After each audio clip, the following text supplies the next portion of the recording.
Good morning, Indiana. Welcome to Who's Left This Week, the unapologetically progressive Sunday morning political news show for our state. Our opening theme is by Hoosier singer-songwriter Leslie Nuss, and my name is Scott Aaron Rogers. I'm broadcasting from Bloomington. Lots to talk about this week. President Trump in China. We've got updates in the Iran war, which is kind of at a untenable stalemate that, if it is not resolved soon, will continue to wreak economic damage on the entire world. Corruption abounds in the Trump administration, and it abounds in Indiana as well. We'll get that in the second half of the show. Got a couple of great guests here with me to discuss all of that and more. But first, you know the routine. This is an independent media project. We don't paywall content. We certainly don't have any billionaire benefactors. Only individuals like you keep this thing going. It is a foundational principle of Who's Left and the Progressive Indiana Network that we refuse to hide important information behind paywalls in the middle of a political crisis, even if that's not in our financial best interest. So please, if you find value in this work, and it is a lot of work, go to progressiveindiana.net and subscribe at the paid level. It's only $5 a month or $50 for the full year to help us build the infrastructure that will pop the right-wing media bubble in this state. And if a paid subscription isn't in the cards for you right now, that is okay.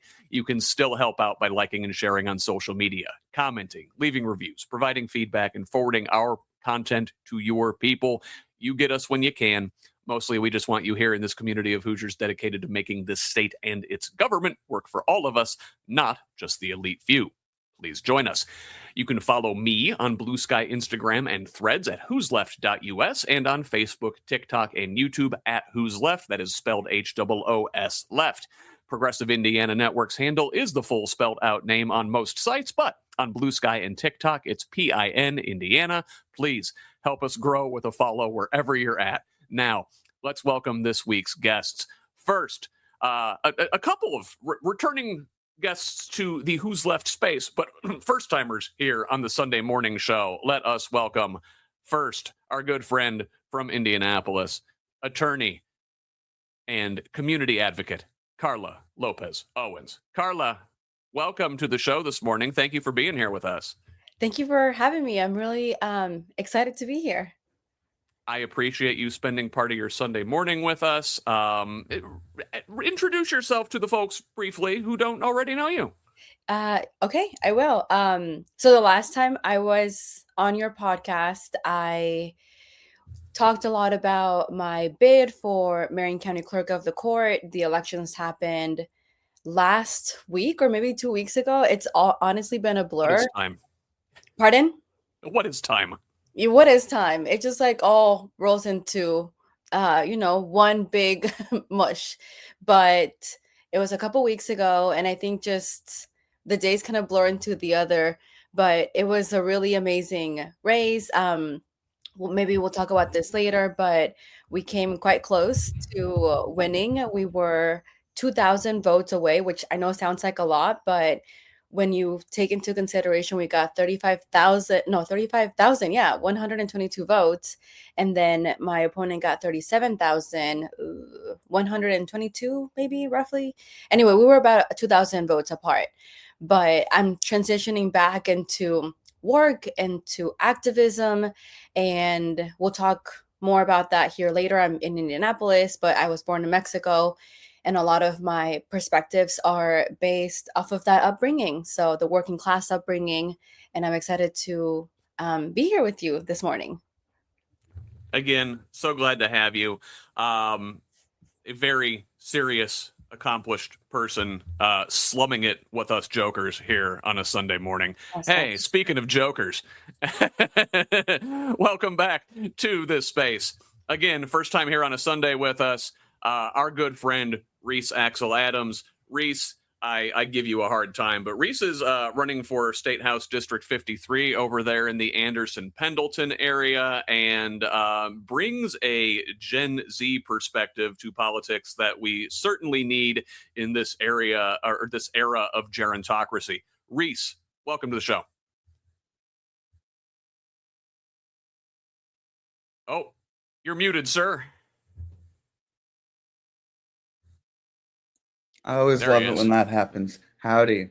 So I wasn't actually really planning on doing this here, but since you brought it up, me running for State House, um, I actually have, I guess, a little bit of an announcement, which is I'm actually going to be withdrawing from the race. As many of you know, I know, but it's for good reasons. I promise you that. As followers of mine will know, I've been battling a pretty rough battle with mental health over the past 6 years now. And I'm finally at sort of a turning point in my journey, and I've come to the realization that I need to heal and I need to focus on myself. As I always say, you can't mow your neighbor's lawn before you're mowing your own lawn. Um, so I'm not going away from politics. I'm still gonna be here making, as John Lewis would say, good trouble. But yeah, it's been an interesting journey, and I think it honestly gives some really intriguing perspectives. Well, Reece, whatever you decide to do, we are here to support you, and we value your voice. And for folks in the Anderson-Pendleton area, Democrats are going to need a candidate. You got about 6 weeks to caucus in for that. It's actually just the Pendleton area and then Hancock County, and so I'm in talks with the party leadership over there about finding a replacement. Well, all right. good for you. I mean, yeah, sorry, Scott, but good for you for coming to this decision. That's one of the things I admire most about your generation is just how cognizant you are of these things of, I'm being honest and true to myself. And before I move any further, I'm going to go ahead and, draw those boundaries. And good for you. I commend you for that. It's really hard. I mean, politics is really hard. So I'm excited to keep working with you, Thank you. Thank you. Not to diminish anything that you said, but I think we're kind of like this because we have to be, because of the world that we live in. I know this isn't on our schedule, but you all know who Harry Enton is, right? Over at CNN, the guy who was way too excited about his job. I was watching like a super clip of some of his reporting on the American people's confidence in the economy, and it was, I mean, the numbers not good, but then amongst my generation, amongst Gen Z people, the numbers, like, it almost sent me spiraling just into sort of this pit of despair, because, like, so many of us don't feel like we really have a future. And so I think, I think we sort of were forced to be honest with ourselves and draw those boundaries, because if we don't, we don't survive, we don't thrive, we don't do what we want to do. Reece, I'm glad you mentioned it. I'm not glad that we have to talk about it like that, because it is depressing. And really, this leads right into our first story, because we're going to talk about President Trump's trip to China this week and sort of the economic fallout of that. Let us begin. And so, before he even left, much to your point here, Trump, in an interview, was asked if he thought about Americans' financial pain and if that is motivating the Iran peace talks. And, you know, part of the reason Trump was going to China was to maybe ask for some of their help in moving things along. Trump says, I don't think about Americans' financial situation. I don't think about anybody. Yeah, we know, right, buddy? U.S. inflation hit 3.8% in April, its fastest pace since 2023, driven, of course, by the high energy costs since the U.S.-Israel attack on Iran in late February. Gas is now averaging over $4.50 a gallon, higher here in Indiana. Food is up more than 4%. Airline fares are up more than 20%. His own officials can't even get their story straight on relief when it comes, or when it even comes. Now, Marco Rubio, the Secretary of State, says Americans should feel very fortunate because other countries have it worse. Some comfort. You know who has it great? You know who Trump is really thinking about on the economic front is the people he took with him on this trip to China. He arrived in Beijing on Wednesday with a delegation of corporate elites. Elon Musk was there. Tim Cook was there, who Trump calls Tim Apple still. Jensen Huang, the CEO of NVIDIA, was there. CEOs from Goldman Sachs, Boeing, Cargill, and more. I think there were 17 in all. Went with him to China to pay tribute to Xi Jinping and were greeted by 300 school children waving flags, singing songs, and jumping up and down in excitement. Put a pin in that. Eric Trump was also on the trip, the Trump Organization itself with a seat at the table. According to the Brennan Center, Trump and his family have pocketed an estimated $3 billion from business ventures since the beginning of his second term here, much of it from foreign governments seeking favor, like China, for example. So it was Treasury Secretary Scott Bessent who led the planning for this summit, not the Secretary of State Marco Rubio. So economics over diplomacy by design. What is likely getting ignored in this trip? Taiwan, China's nuclear buildup, AI security, North Korea, and China's role in Russia's war against Ukraine. So before we talk about the takeaways from this trip, Reece, you brought up the economy and your generation's feelings about it. How do you feel about the President of the United States saying, I don't think about the American people? I mean, the cynical side of me says at least he's being honest. Like you said in your little opening monologue, we all know that. Like, he doesn't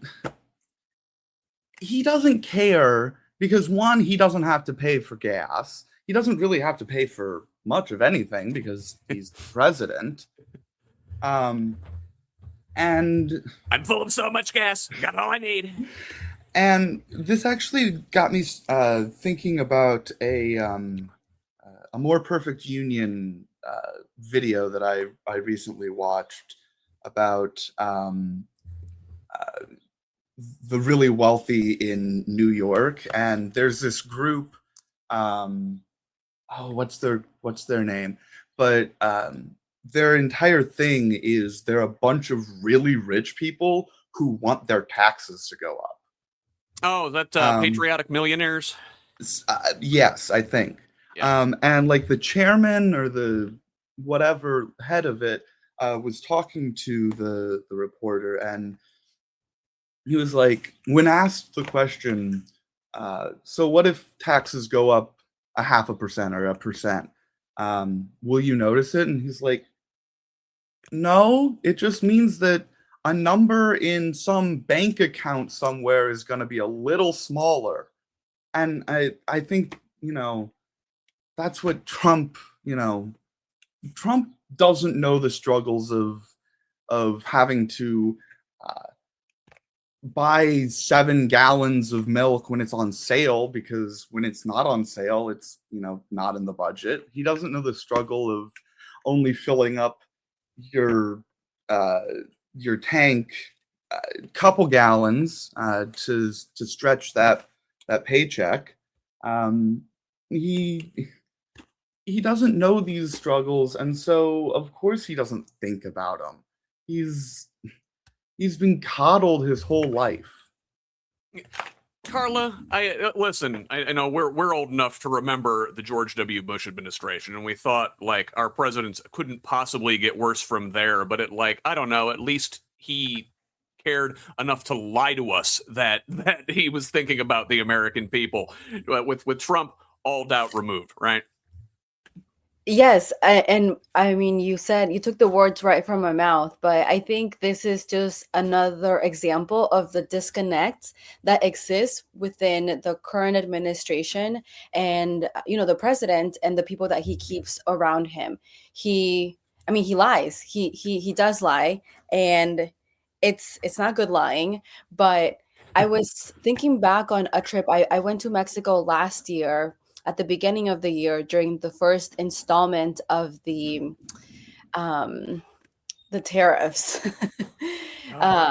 And it was so interesting to me to see how the Mexican people reacted and how the Mexican people what their unfiltered opinion of the current president, US administration, was compared to some of the people here in the US that are still making excuses, trying to justify the inflation, the fact that things have not gotten better for working class people and they've gotten worse, right?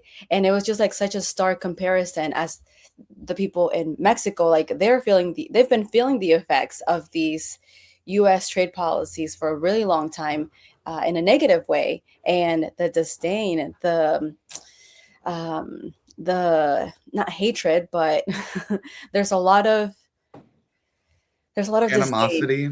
Animosity, yeah, animosity, and I think that what we're seeing right now with the current presidential administration, I think it's going to get a lot worse before it gets better. And until and unless people start to recognize that it's not people that look like me that are the enemy, but rather Elon Musk and all the people that he's taking to, that are part of his little posse. Mm-hmm. They're the real enemies, not people that look like me. Because at the end of the day, we all want the same thing. Yeah, the rest of the world could laugh at us, point, roll their eyes, but we've got the world's largest military and the world's largest economy, and if this ship goes down, it's taken a whole lot down with us. Let's look at some of the fallout of this trip to China. I think they do laugh and roll their eyes, but just not on the public stage. I mean, I'm sure that Xi and his inner circle, as soon as Trump left, just spent minutes guffawing and laughing and just dancing around like little school children over how excited they were because I saw. Oh, go ahead. Oh, I was going to say, let's talk about the way that Xi and the Chinese rolled Trump this week. First of all, Xi opened this summit by warning that mishandling Taiwan could lead to open conflict. Trump said nothing publicly about Taiwan the entire trip. Then on Air Force One on the way home, suggested he might reconsider the approved $11 billion arms sale to Taipei after hearing Xi out. He couldn't even recall the Taiwanese president's name. On military intervention if China attacks Taiwan, a U.S. ally, he said, the last thing we need right now is a war that's 9,500 miles away. Yeah, we left Beijing. Yeah, we have a war 7,200 miles away that we're perfectly willing to fight and perfectly willing to expend our munitions and. Yeah, put a pin in that. We'll talk about Iraq or Iran. Iraq. What's the difference, buddy? Now, here in a second. But Azerbaijan and Albania and Armenia.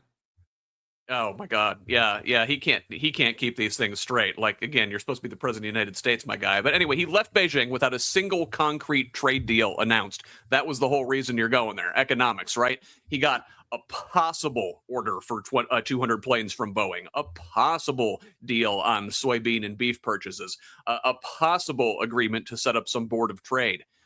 China's framing of this summit was, quote, constructive, strategic, stable relationship.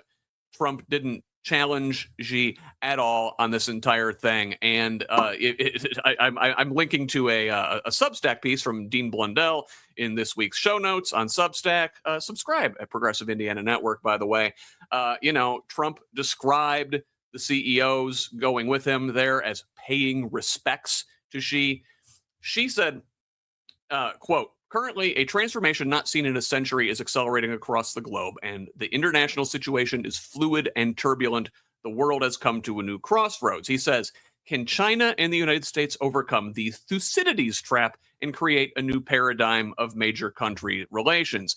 The Thucydides trap, for folks who do not know, is this theory that a rising power displacing a declining power leads to war. And, it didn't even really occur to Trump that he was talking about us as a declining power. And then, later on, when he finally got it, he was like, oh, well, he was talking about when Biden was in charge. It was a pathetic display by the president of the United States, who said, it's an honor to be with you. It's an honor to be your friend. You're a great leader. Sometimes people don't like me saying it, but I say it anyway because it's true. I was particularly impressed by those children. They were happy. They were beautiful. Those children were amazing. Not the kind of thing you want to say, Don. If you've been listed in the Epstein files more than Harry Potter was listed in the Harry Potter books. Karla, thoughts on Trump's performance in Beijing? I've been thinking a lot about how Trump behaves when, not just in office, but ultimately, I don't think he has a true understanding of the implications of these conversations, these deals, on the American people. And at the end of the day, I don't think he cares. The way that I see him operating is, he's this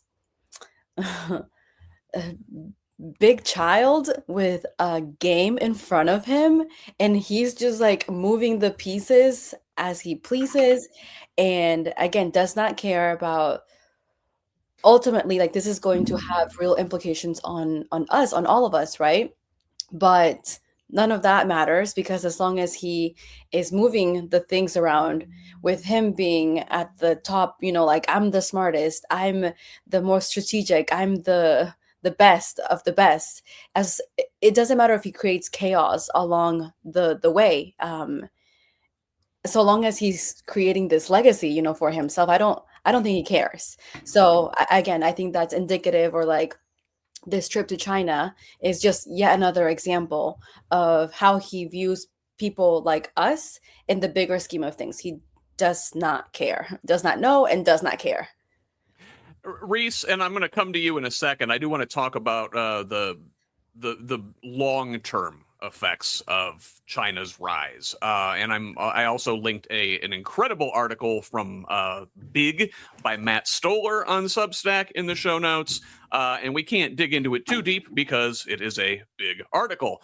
But what Stoller points out is that China is basically eating the world's lunch at capitalism. For all the talk about China being a communist country, they are out competing the rest of the world by with investment.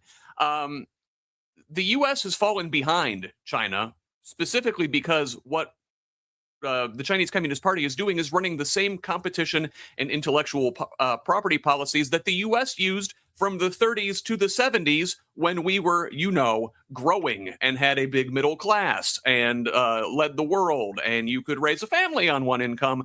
We abandoned those policies in the 1980s in favor of financialization and monopoly, which benefits the very CEOs that Trump had on his plane with him. And China's even winning at AI. They haven't yet. It is true that the U.S. is ahead in terms of AI on chips, but China's making it up for it with efficiency and will eventually surpass us, because they've got 1,000 different competing labs pushing open source research, whereas the U.S. In AI industry is all pushed into 5 hyperscale corporations that profit from inefficiency. They are selling tokens. They're not selling performance. Reece, it must not give you a whole heck of a lot of confidence to be coming of age in an economy where the center of the economic universe is in the process of jumping ship. Capitalism is a parasite, and it is jumping off the American dog and onto the Chinese dog, as it were. And I don't know, like, part of me as an anti-capitalist is like, good, you take it. On the other hand, there will be serious ramifications for us because we have benefited from being the center of the economic universe. Yeah, I'll sort of start this off by saying US-China relations is like the foreign policy that I'm the least educated on. And so, like, I don't think about it that much. I think, I think it's bad that China is, growing. I don't think, we should want a essentially dictatorial country that, doesn't treat the middle class, as they should. I mean, their middle class is growing. Ours is shrinking. I mean, we're drifting toward being a dictatorial country if things stay at the current rate. Like, and to be fair, fair, but like we have like 4% of the world's population. It's not fair that we control such an outsized. I don't. Portion Yeah, of the world I economy, think, right? I think the U.S. being the world police force and sort of the world hegemon is not what we desire, but neither is having China be that world force and world hegemon. Because one point I would like to make is that one way that China is able to grow at such a fast rate economically is that they have absolutely no workers' rights. There is nothing protecting workers. They treat their workers, I can't say like slaves because a slave is not paid and they're paid, but like they don't treat them right. I mean, I still remember when back in middle school, so that would have been like 7-8 years ago, when the story broke about how the Apple factory in China put up nets around the windows to stop people from committing suicide instead of, I don't know, improving working conditions. And it's like, I'm not a China fan, as it's obvious. And so I think it's dangerous. I think the entire situation is dangerous because with China, I feel as though there are less guardrails. Although you could argue here in the U.S. those guardrails are quickly deteriorating. But yeah. I guess, and before we move on, I have to sort of pick up the pace here. We're running behind. I do want to give Karla the last word on this. I mean, like, the solution is the end of all empires. Like, we need global democracy, right? That's what the UN's supposed to be, but it's not. Because Karla, UN passes resolution. Yeah. Karla, do you want to comment before we got to move on to the Iran war? Yeah, I was just going to say, to the point that you made earlier, I think like you said, the US is a capitalist society, and the leadership that we have is evidence of that. They're willing to put profit over everything else, over everyone's well-being, and by any means necessary. And I think what we're seeing play out in real time is just the destruction of previously established diplomatic relationships that, for better or worse, maintain some sort of order in the country. And we're just, we're gonna keep, it's gonna keep getting worse before it gets better. Maybe we'll talk about the militarization of the police and how slowly but surely we're kind of inching towards this dictatorship-like society. And what we're seeing here with the policies from the current administration is facilitating, like rolling out the red carpet for that. So, but that's what I was going to say. Yeah, it's like we're becoming more alike. China's becoming a capitalist hegemon, and America's becoming a police state. Not exactly the results we wanted. No. We do need to talk about Iran. Now, ostensibly, one of the things that Trump was over in China this week to talk about was getting Xi's help with ending the Iran war, with opening the Strait of Hormuz. Now, Trump says he and Xi, quote, feel very similar on Iran. And according to Trump, Xi told him that he's not going to give Iran military equipment. That's a big statement. He said it today. Big statement, very strongly. So again, statements. I don't know if we have any solid commitments. So China doesn't sound like they're going to get involved in any way. We did find out this week that apparently the United Arab Emirates, however, were far more actively involved in this war, which is kind of at a standstill. Right now. Iranian Foreign Minister Abbas Araghchi, speaking at a BRICS summit in India, accused the Emirates of being a, quote, active partner in the U.S.-Israeli war in Iran, and that they may have acted directly against his country. And that seemed to have been confirmed by the Wall Street Journal, who said that the Emirates have secretly been conducting military strikes on Iran, including an April hit on an oil refinery on Lavon Island that knocked it offline for months. Iran has responded with over 2,800 missiles and drones targeting the UAE, more than any other country, including Israel. Now, the Emirates tried to coordinate with other Gulf allies, including Saudi Arabia, Qatar, and Kuwait during the recent war. However, Mohammed bin Zayed, the president of the Emirates, wasn't able to bring them on board. The Trump administration has backed this push. Saudis struck Iran on their own without coordinating with the UAE, then pivoted to helping Pakistan with mediation. Qatar also considering striking Iran, but chose de-escalation instead. This snub by the allies sort of helps explain the Emirates' withdrawal from OPEC in late April and their deepening ties with Israel. Speaking of Israel, they agreed to a 45-day ceasefire with Lebanon, where they've been attacking southern Lebanon for the last couple of months. Military talks at the Pentagon are on track. This existing ceasefire had only been a ceasefire in name only, with both sides conducting daily small-scale attacks. So not more than a day after this most recent ceasefire was agreed to, still, Israel launches new strikes in Lebanon less than 24 hours later, striking at least 5 villages in southern Lebanon, where Hezbollah has been attacking throughout regardless. They have not been included in the negotiations. Let's look at where this thing stands right now. Currently, 78 ships have been turned back by the U.S. blockade, according to Central Command.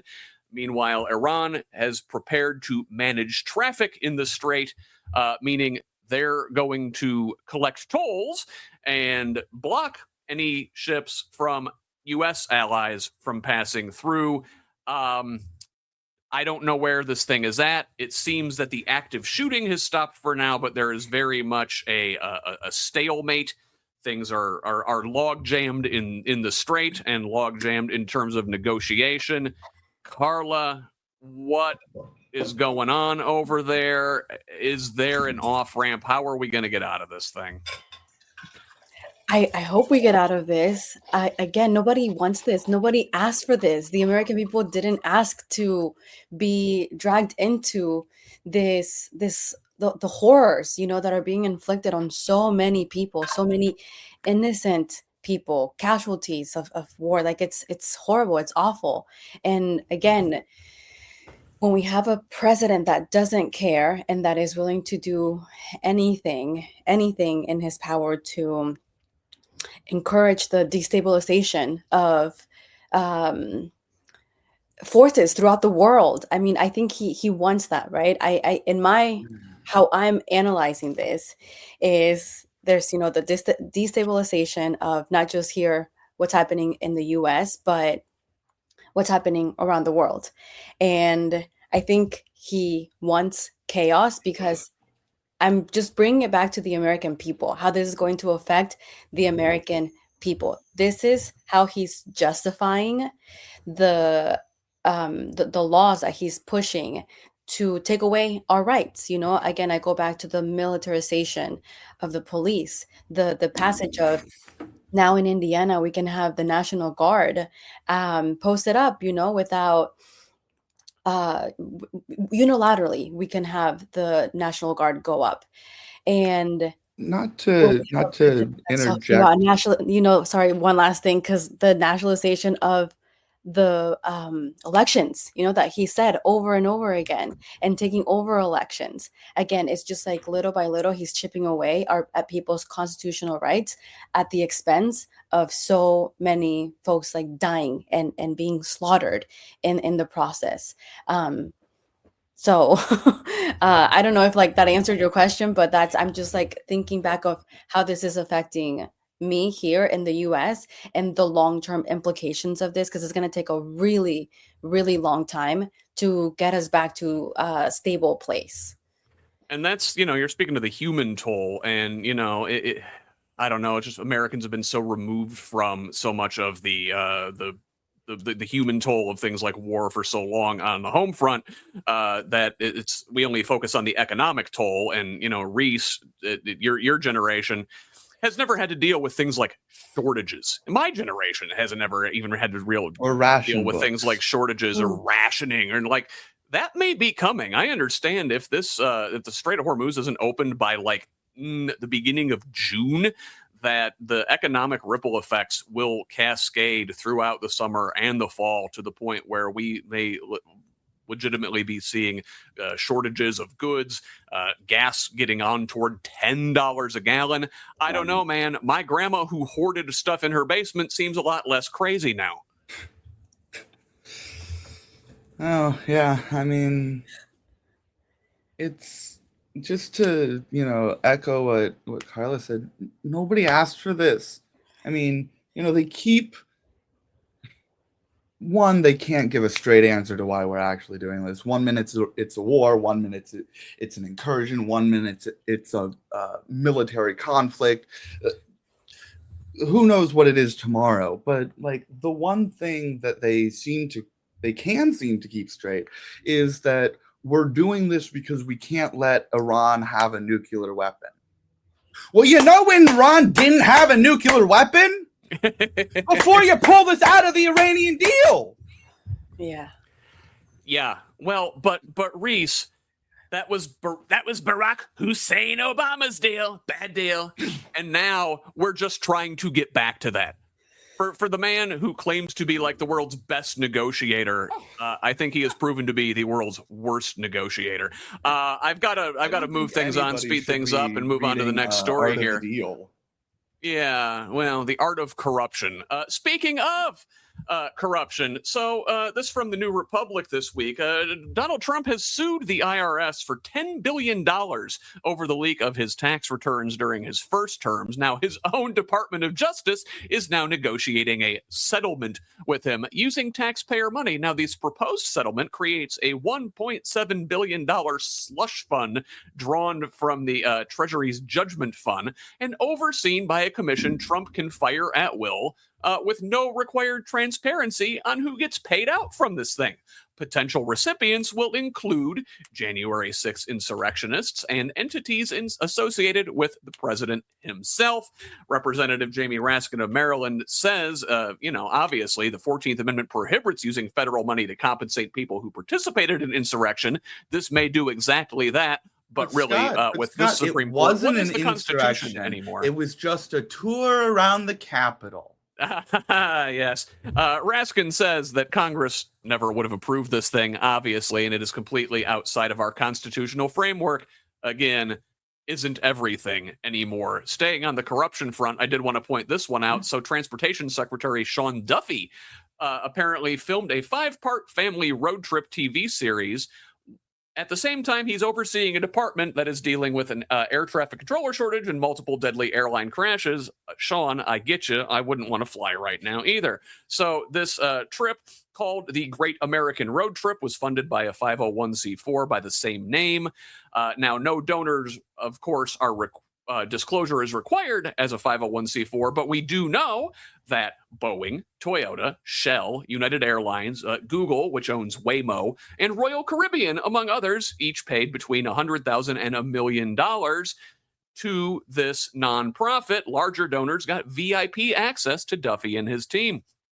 Since taking over the department, Duffy has stalled airline consumer protections, issued 0 fines against airlines for the first time in 30 years, forgiven all of their outstanding penalties to the airlines. Of course, these are all things that the donors to this project wanted.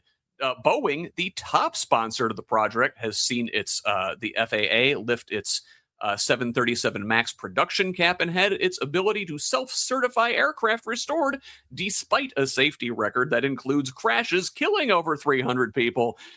Crew, Citizens for Responsibility and Ethics in Washington, has filed an ethics complaint.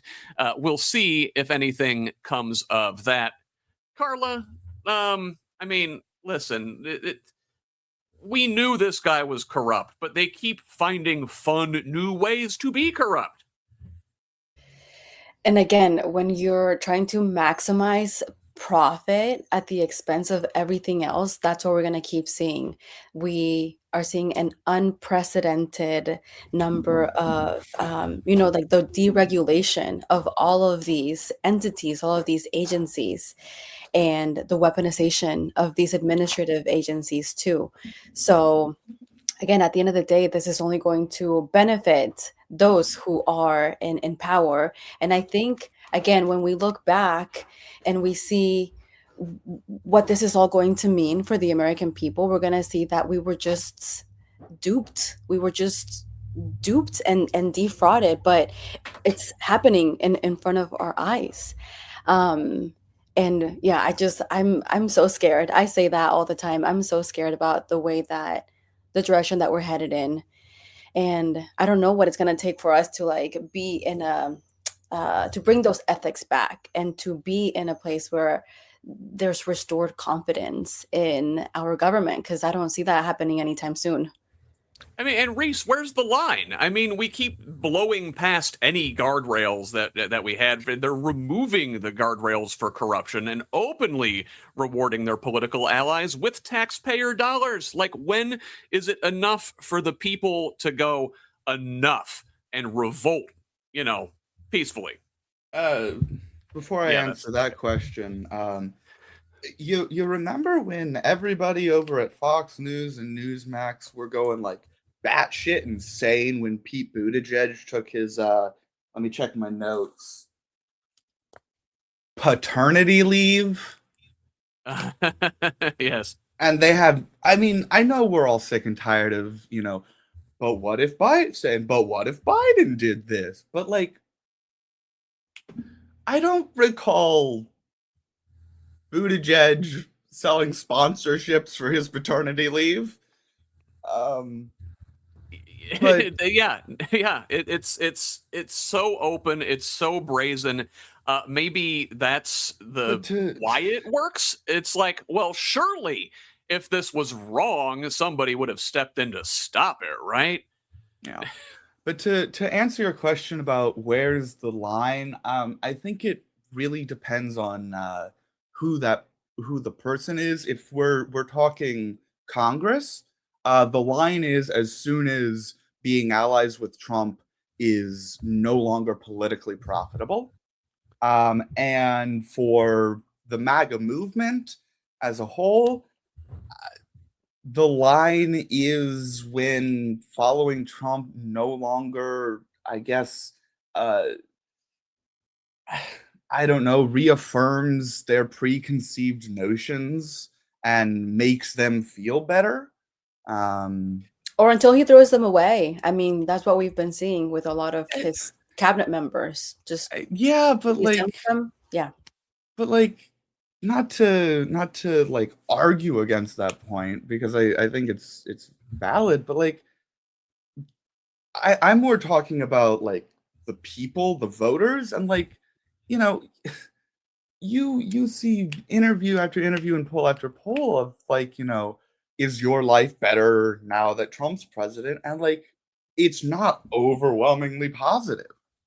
And so it's his approval's like in the low 30s right now. Obviously, we're looking at a wave election in the fall if we have free and fair elections. It's already with the gerrymandering, we're going to see get their act together.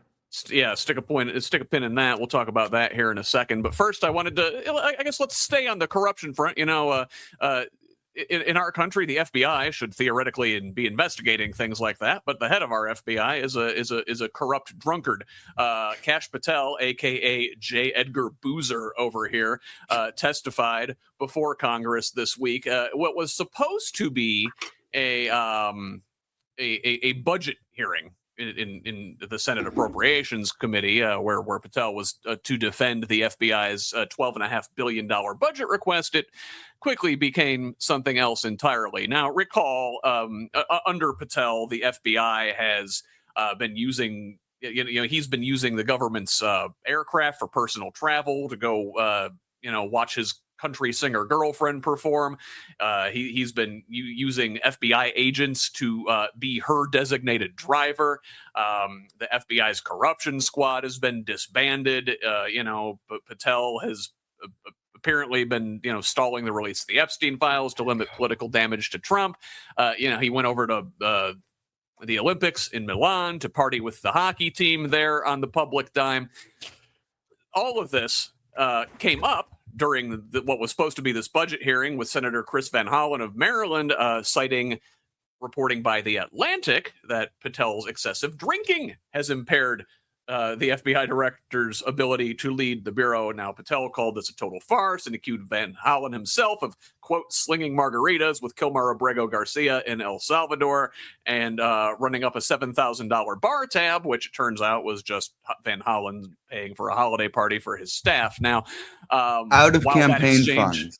Yeah, while that exchange was happening, Patel's official FBI account was on Twitter, or X, or whatever the hell they call it now, live posting Van Hollen's campaign finance records as opposition research. Patel got into it with Senator Patty Murray as well.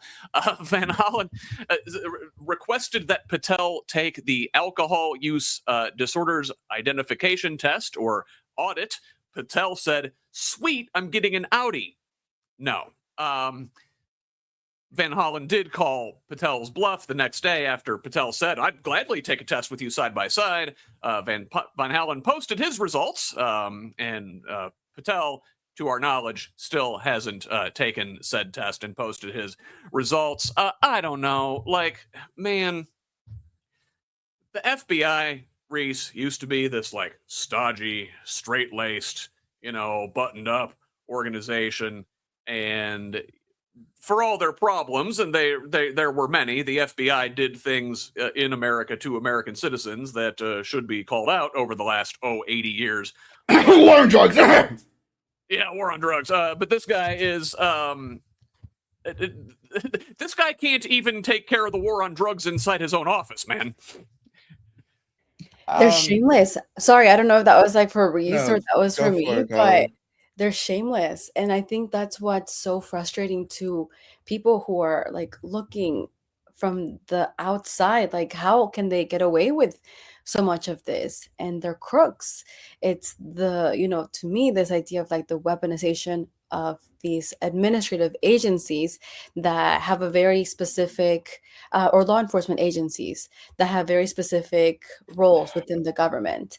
And when you have someone like Trump who's a crook and who is just outright doing away with precedent, with the way that historically things have been done, and there's like no checks and balances. I mean, this is what you have. This is the result of that. And I think that's what's so frustrating to so many people, that people like Kash Patel are able to go and go snorkel, you know, and like on Pearl Harbor. And he's like, yeah, I was, you know, Was that Cash it's or was completely that? justifiable Oh yeah, to that was him. this week too. That was Cash. Okay, I couldn't remember if that was Cash or Hegseth. Yeah, it was Kash Patel. And again, like the lack of accountability, the lack of Decorum. taking responsibility, they just stick to the pre-scripted answers that they've been fed, and it's like you're talking to a wall. It doesn't matter if it, you know, you're under oath or you're there to answer those questions. Like the pre-scripted answers, again, is what's so frustrating to me, and like to I think so many other people too. Would it Well, be yeah, more Reece, we saw accurate this to thing say with like. that? Would Go it be ahead. more accurate to say that it's like talking to an AI store clerk through a microphone ordering a sausage in China? Yeah, I mean that too. If you got that, I applaud you. I do not get your reference. There These was kids, no, it was part of Trump's China trip. Brett Baer went over and they had this like, I don't know, AI powered robot store clerk food thing, and but you had to talk into a microphone, and of all the foods he could have ordered, he ordered a sausage. Oh wow. But it made the rounds on late night because it was just ridiculous looking. I'm sorry I missed that one. But to pivot back to Patel and the FBI, you know, as bad as J. Edgar Hoover was, and he was not a good person,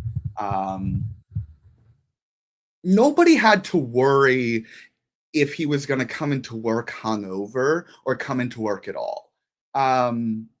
Like, I don't know my FBI director history. I'm sure we've had great FBI directors and terrible FBI directors, but we've never had, to my knowledge, an FBI director who has even had to approach the line of taking the audit test. Like, that's not what I want the nation's chief law enforcement officer to be spending his time on. I would like him to, I don't know, fight crime and direct the FBI. Yeah. Well, you know, funny story about the FBI directors. Every single one, the entire history of the FBI, they've all been Republicans. Yeah, interesting. Let's move on. I'm sure the percentages amongst agents, because that's where most of them come from, except Patel, is probably outstandingly high Republican, but that's a throwaway point. But I will say that agents, largely the rank and file, have been serious people who take things seriously and play things straight by the book. Now, there are, again, a lot of things in this country's history that the FBI has done that are unsavory, to say the least. But you know, that's coming from the top down. That is coming from Hoover, who was there himself for like 50 years. There were elections this week I want to talk about. You know, after last week's Indiana elections, it sort of let our guard down here, but we're really now just getting into the meat of primary season. Ours are relatively early in the grand scheme of things. And a couple stories I want to talk about. First of all, let's relitigate the 2020 election a little bit over in Colorado. Governor Jared Polis not pardoned. He commuted the sentence of Tina Peters, a election denier who orchestrated a 2021 breach of her county's election system, arranging for a conspiracy theorist to use the staffer's credentials to access sensitive software updates. The county had to scrap all of its voting equipment. She was convicted on multiple felony accounts and sentenced to 9 years. Polis, like I said, cut her sentence in half on Friday, ordering her release on parole on June 1st. This drew condemnation from both Democrats, obviously, and the Republican prosecutor who tried her, and county clerks statewide. Now, Polis's rationale is that the appeals court already found her sentence was partly based on her speech, not just her conduct. He called it unduly harsh for a first-time nonviolent offender. This decision all but ends Polis's future in Democratic politics. I don't think the party will forgive him. Now, moving on. When you have your state chair come out and say, yeah, what you did is wrong, that's not a good sign. Not a good sign for Jared Polis, who I think who a lot of people thought he had, a bright future in Democratic politics. I don't see how he recovers from this. I also am not sure how the country will recover from the Supreme Court gutting the Voting Rights Act a couple weeks ago. Now, recall the Supreme Court less than 2 weeks ago, I believe at this point, basically gutted the important provisions of Section 5, or was it Section 2? They've gutted basically a whole thing at this point of the Voting Rights Act, which allowed states to redraw their maps and eliminate majority-minority districts, and states got right to it. The Supreme Court cleared Alabama this week to use a map that a lower court twice blocked as intentional racial discrimination, less than a week before the primary was due to begin there. This move, invokes the Purcell principle, which says that courts shouldn't create election chaos close to voting day. This very court used that principle to allow Texas to use rigged maps just a couple years ago. And the irony is that this same week, they've also rejected Virginia Democrats' bid to their emergency appeal and let stand that state Supreme Court's ruling that nullified a voter-approved redistricting referendum there. So, Virginia was doing their best, giving the last word to voters to redistrict, to sort of balance what Republicans have done in other states. Governor Abby Spanberger there, not really able to do a whole heck of a lot to stand up to this decision. There are some Democrats who are calling for more hardball tactics there in Virginia. There's not really a whole heck of a lot they can do. Now, staying in the South, in Louisiana, they had elections yesterday. They do them on Saturdays there. And Senator Bill Cassidy lost his re-election bid, finishing third in the Republican primary to the Trump-endorsed U.S. Representative Julia Letlow and State Treasurer John Fleming. The two of them will have a runoff on June 27th. There were no congressional primaries in this Louisiana election because they are in the middle of redrawing their maps. They had canceled elections where early votes had already been processed and are moving those now to November, where they will hold a one-time jungle primary. It is a mess down there in Louisiana. There were also elections this week in West Virginia. Not a lot of surprises there. And in Nebraska, which had a couple interesting developments there. Scott Peterson won the GOP primary for Secretary of State. This guy is an election conspiracy theorist. Retiring Representative Don Bacon of Omaha called him the, quote, president of the Tinfoil Hat Club. Now, Bacon is retiring from Congress this year, and in the race to replace him on the Democratic side in Nebraska's 2nd District, Denise Powell won the primary there. She's a political organizer, defeating State Senator John Kavanaugh by about 2 points. Powell will face Trump-endorsed Republican Brinker Harding in November. This is like the one blue dot in very red Nebraska. Kavanaugh's loss avoided a potential nightmare on the Democratic side. Had he won and vacated his state Senate seat, the Republican governor would have been able to appoint his replacement, potentially giving the GOP enough leverage to change how Nebraska awards its electoral college votes. And then in the Senate primary in Nebraska, weird stuff there on the Democratic side, where that primary was won by Cindy Burbank, a pharmacy technician who won over or nearly 90% of the votes over a basically Republican and Democrats clothing, Pastor William Forbes. Burbank plans to immediately drop out of this race, allowing the independent Dan Osborne to run against the Republican in the fall without Democratic opposition.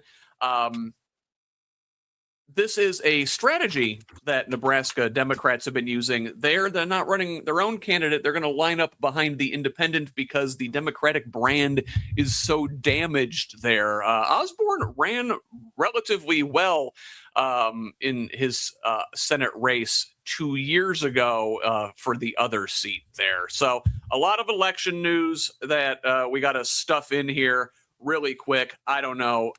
What stands out to you this week, Karla? The Nebraska race, interesting stuff there. Louisiana, Cassidy losing his primary. A whole big grab bag to choose from. Reach your hand in. Oh my gosh, that was so much. That was so much. And I'm like, you're right. And oh my gosh, and that happened. And that happened. You're right. And I'm just, my brain is like running in all different directions because of how much happened this week. And I think this conversation can take a lot of different directions, but ultimately what I always want to focus and like hyper focus on is the power that people have in the local elections and at the local level, but also understanding the mechanisms by which these elections happen. So not just with like if you're running for city council or if you're running for state representative or congressman, but also if you're running for a party or for a position within the party, within your specific party. So I identified Democrat on the ballot and there's rules. Don't be so enthusiastic. The Indiana Democratic Party has a list of rules that dictate the requirements for someone if they want to run for a party position that they have to abide by. Right now, there's a lot of discretion within following those rules. And what's frustrating to me, and I think to also a lot of people, is just how these rules are enforced when it benefits those in power and in control.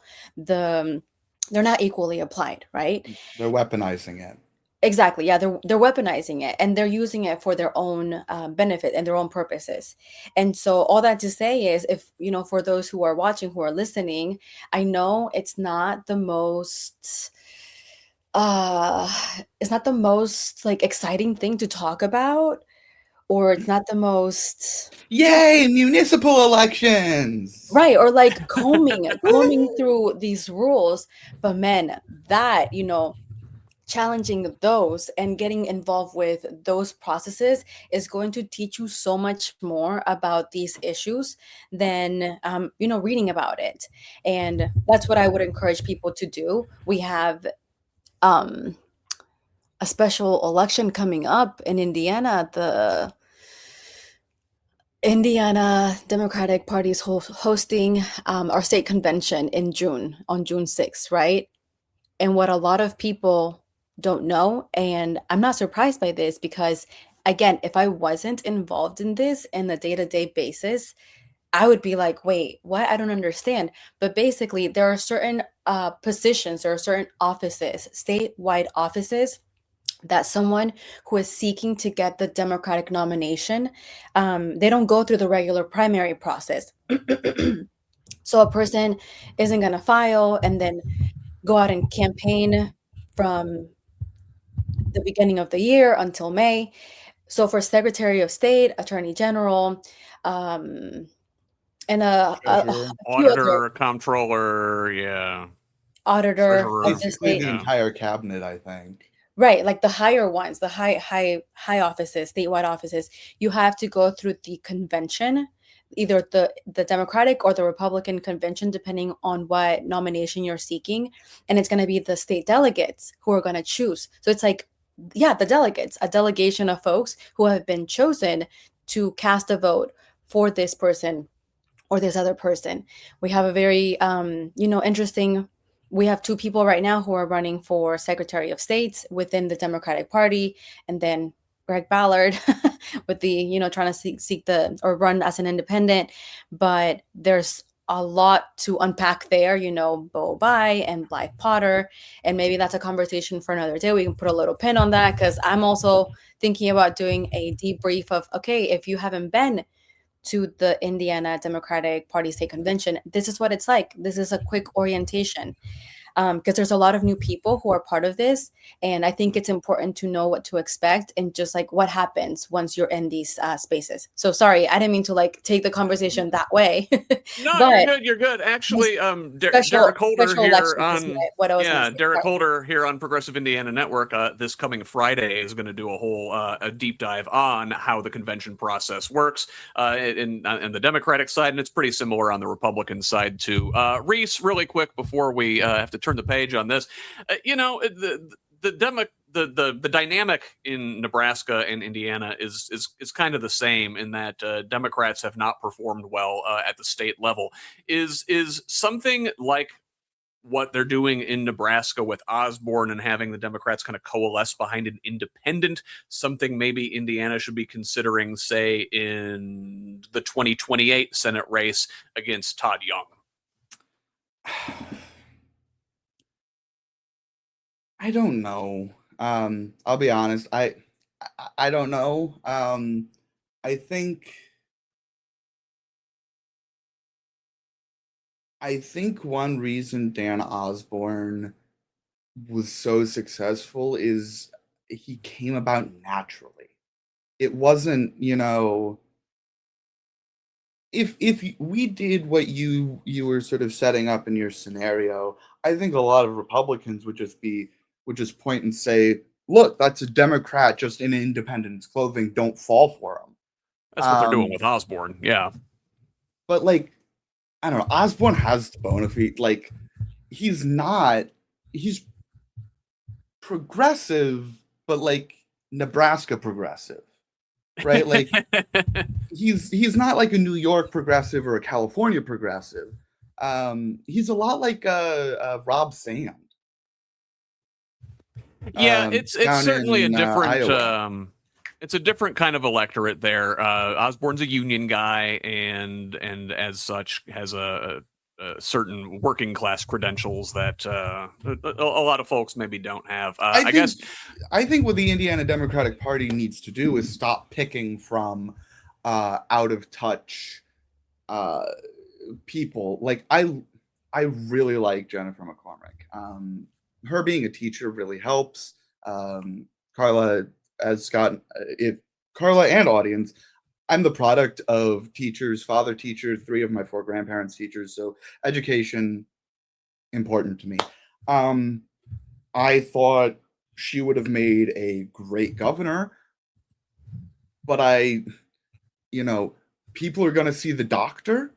Same with Woody Myers. They're going to see the doctor and immediately be turned off because, they're a doctor. They think they're so much better than me. I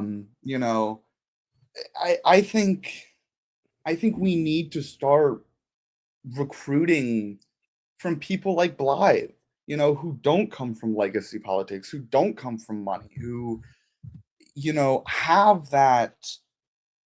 She's a salon owner, and I'm sure she's had, working experience before owning the salon or wellness or whatever it is. Yeah. And she also has her MBA. So she knows business, and, business is the business of the Secretary of State's office, among other things. And I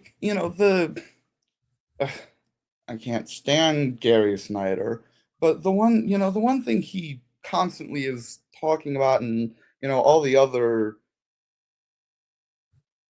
more liberal columnists are talking about, is how Bo Bai can bring in the money, and it's like, great, cool. And then who do you work for? I guess. Sorry to interrupt.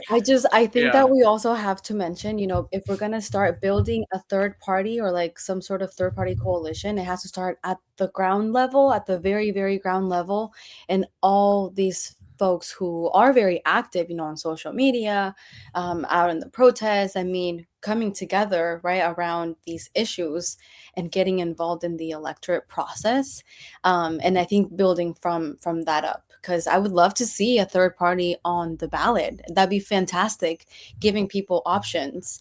And I'm excited to work towards something like that. Yeah.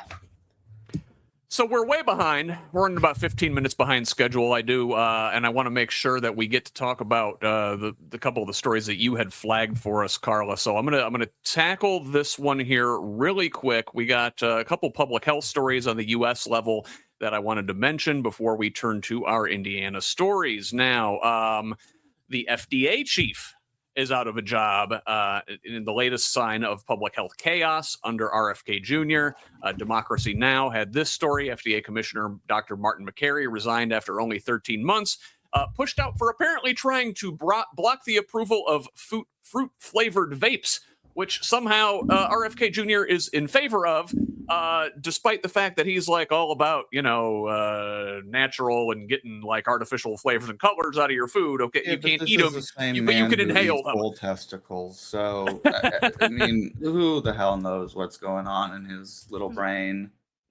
Yeah, so replacing Makary, at least on an interim basis, is Kyle Diamantis, a Florida attorney, former rep for Abbott Laboratories, and a personal friend of Donald Trump Jr., somebody with no medical background whatsoever. The U.S. now has no confirmed FDA commissioner, no confirmed CDC director, and no Senate-approved Surgeon General. This is while Madman RFK Jr. is running Health and Human Services. The FDA shakeup continued with the departure of the top drug regulator this week, again, just days after the agency's chief resigned. The head of the FDA's Center for Drug Evaluation and Research, the division that regulates all prescriptions and over-the-counter drugs, is also out. Dr. Tracy Beth Hoog was the fifth person to hold that post in Trump's second administration already, only 16 months in. So now the FDA has an acting commissioner with no medical background and an acting drug division head replacing somebody who was herself already an acting appointment.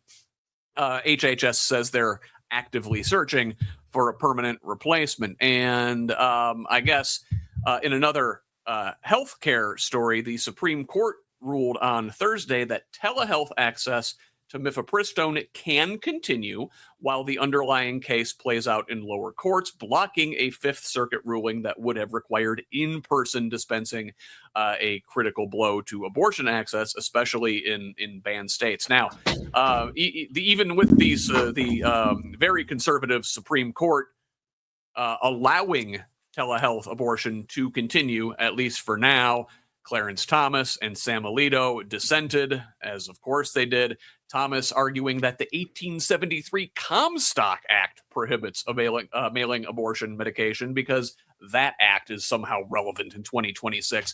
Alito calling telehealth abortion a scheme to get around their Dobbs ruling, and lamenting that abortions have actually increased since the Dobbs ruling took place. Advocates warn, however, that the administration may be slow-walking action on mifepristone until after the midterms to avoid the electoral backlash, then move. Roughly 2/3 of all U.S. abortions are currently medication abortions. Karla, as a woman, I guess I want to hear your perspective on this. I mean, it's horrible. I mean, the rate by which we're regressing, going back, and making it so nearly impossible to, plan for a family here in the current state that we live in. I think about children. Okay, am I going to have children? And then I look at my bank account and I'm like, wow, okay, I don't have that much money in my bank account. So the fact that, there's all these restrictions with access to healthcare as it relates to family planning, and also dealing with the current realities that working class regular people here are living with. I mean, it's horrible. It's a really horrible combination. And again, the criminalization of these like healthcare. It's horrifying. And I mean, I could say a lot more about that, but I'm not grateful to live in Indiana, but I'm grateful to live in a place where, let me backtrack. Let me backtrack a little bit. I'm grateful that I have access to healthcare. I'm grateful that I have options. I'm grateful that that I have access to transportation, and not a lot of people do. So it's the inequality, like the rate by which this is affecting people from lower tax brackets. It's horrifying, and I think we're gonna be seeing the effects of that in the years to come. Yeah. Yeah. Reece, with RFK and his cronies dismantling the public health agencies in this country, and if folks link through to progressiveindiana.net, where I have that Democracy Now piece linked in the show notes, they're talking about how this may take decades to repair the damage done. So I guess how does it feel to be of the last generation where Americans had a public health system they could count on? My God, the kids coming up after you, it's a crapshoot, man. I'm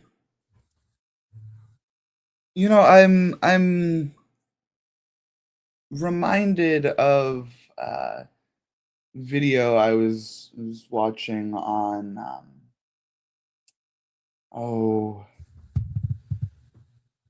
sometimes I hate my memory. I cannot remember which country, but it was a South Asian or East Asian country. Philippines? Yes, Philippines. And because they were one of the nations that started as a democracy and then slid back into a dictatorship under Duterte, if I'm correct. Feel free to correct me. And this video was sort of talking about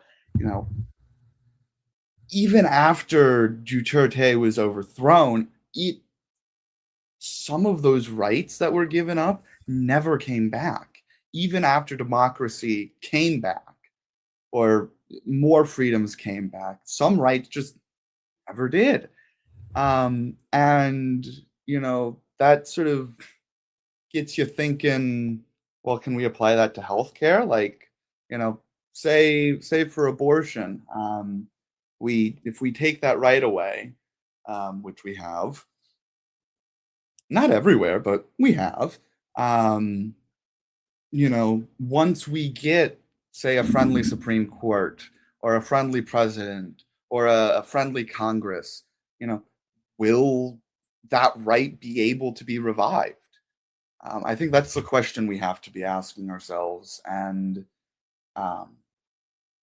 preparing for the chance that answer could be no.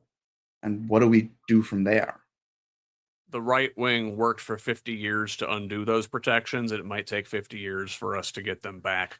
Now, we've only got Karla till noon, so I wanted to jump ahead because she pulled a couple stories that I wanted to make sure we covered here. So I'm gonna jump, and then maybe Reece and I will come back and talk about some Indiana public health stories before we move on to some other things that I'd got pulled for him. So let's talk about immigration a little bit. I know this is very much something you're passionate about, Karla, as somebody who immigrated to the country yourself, and also who fights for the immigrant community in your daily work. And yesterday, there was a statewide day of action protesting the ICE detention at Miami Correctional Facility, as well as the broader immigration enforcement taking place in our state under President Trump and Governor Mike Braun.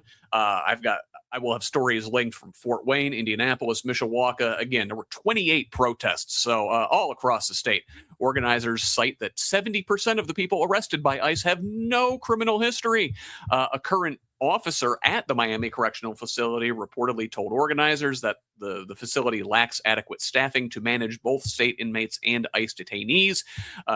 Key demands beyond ending detention at Miami Correctional Facility include funding immigration courts, with organizer Elizabeth Marvin in Indianapolis saying, quote, a large chunk of them are going through it the right way and are being detained as they leave their court hearings.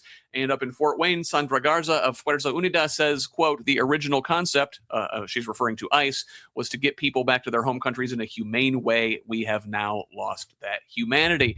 And, a big reason that that this Miami facility was proposed in the first place is because the state said, well, the feds are going to pay for it. We're actually going to bring in money because of this thing.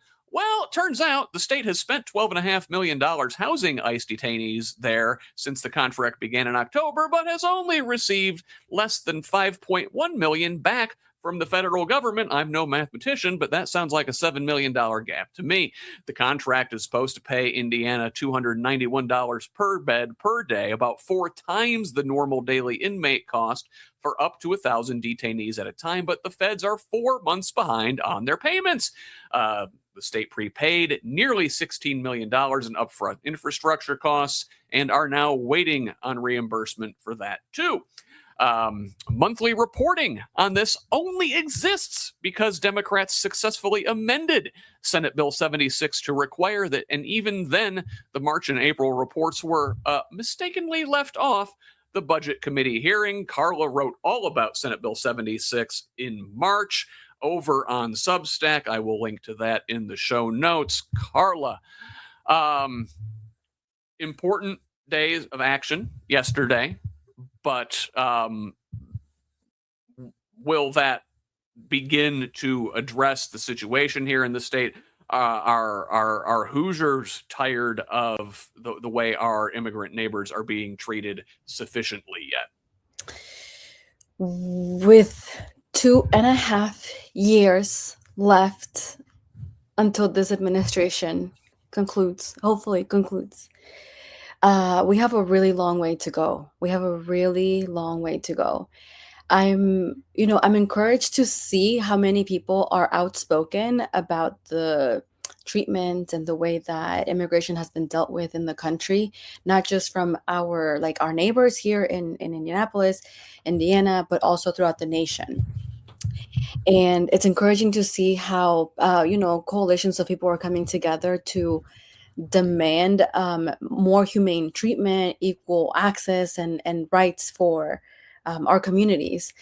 But I'm still thinking ahead of how much work we have to do and how burnt out the people in social service agencies are, the people who are legal service providers, because these systems were never meant to accommodate the amount of chaos that is being imposed upon these communities. They were never designed with that in mind. And I know I've been saying this, but it is going to get so much worse before it gets better. And I think all of our constitutional rights are going to be done away with. We have a lot of, when you look at the plans that the administration has as it relates to mass incarceration and getting people into these detention centers, the speed by which they're trying the warehouses, right? And the contracts that they have. I mean, the numbers that I'm reading are not computing, they're not computing in my head, because the timeline doesn't make sense. They want to have these warehouses up and running by the end of the year, September 2026. And they're supposed to increase capacity by nearly double what we have right now. So there's 67,000 current ICE detainees around the country. And this is let's be mindful, this is people who have been picked up as part of the increased enforcement aspect of the administration. So now we're talking about doubling capacity. No, not doubling, more than doubling it, by 100,000 beds. So that's what's really worrisome to me. And they're very ill-conceived concepts. And it just makes me, I understand that they don't care about the logistics and the practical aspect of this, because at the end of the day, they're hypothetically going to be getting all this money from the Department of Homeland Security, which, by the way, is the largest funded law enforcement agency in the country. And when you have money being injected into these projects, who cares? Who cares what the human and the human toll that it takes on people is? So I could go And they're on. they're already rounding up people. Like it said, 70% of the people have no criminal history whatsoever. And like the number of people who they're rounding up who have a violent criminal history, the ones that they say that they want to target, that's like such a small portion. It's like 14% or something. I don't have the math on that And we one in already front of me have right now. procedures to deal, with those folks. But again, when you have an administration that does things on a whim, that dictates policy via tweets or X or whatever, this is the result of that. And I'm not kidding when I say that it's going to be like your constitutional rights too, Scott, that are going to be that you're going to be subjected. All of us are going to be subjected to this because, like I said, unless you're rounding up cattle or just all of us en masse, where are you going to get all these people to fill these 100,000 beds from?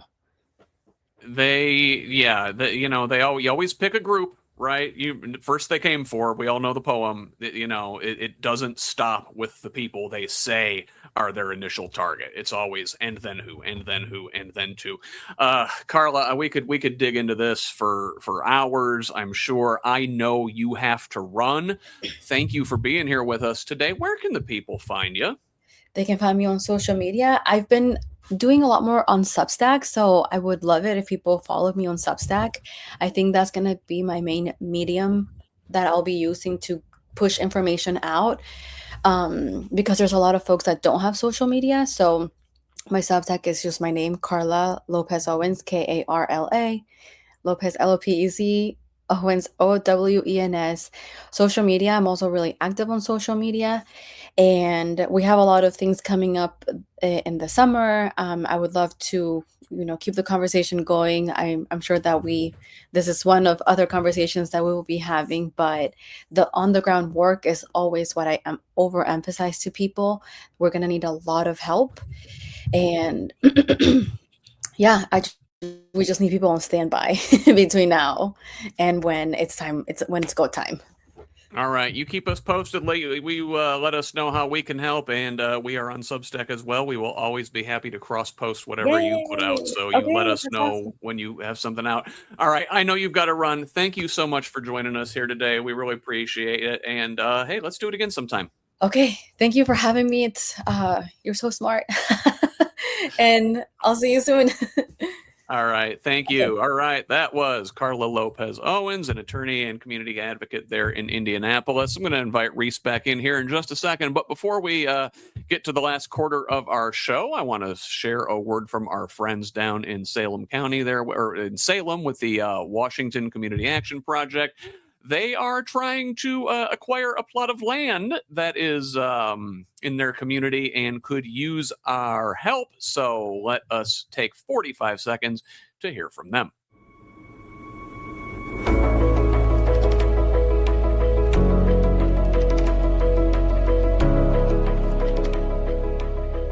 The Crossroads Commons in Salem, Indiana, headquartered in a historic Salem home, is holding a fundraiser to expand via the purchase of the 3/4-acre lot of land adjacent to their facility. Please consider donating or spread the word so that they can further expand their services to the community. Scan the QR code on your screen for a direct link to the donation page and help us buy the grass.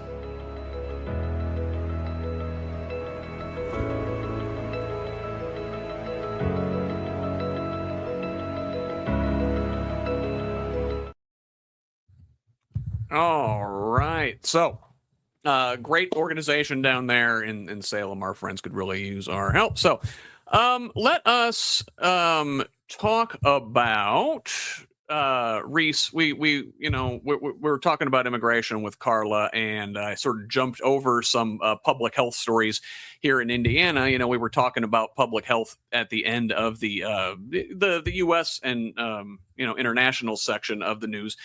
And, we talked about that abortion story. I did want to mention Indiana had an abortion case come before our state Supreme Court this week ourselves, where the Supreme Court rejected a challenge to the state's near total abortion ban, a 4-1 ruling. No oral arguments were held, no explanation given. The court just issuing a 1-page ruling.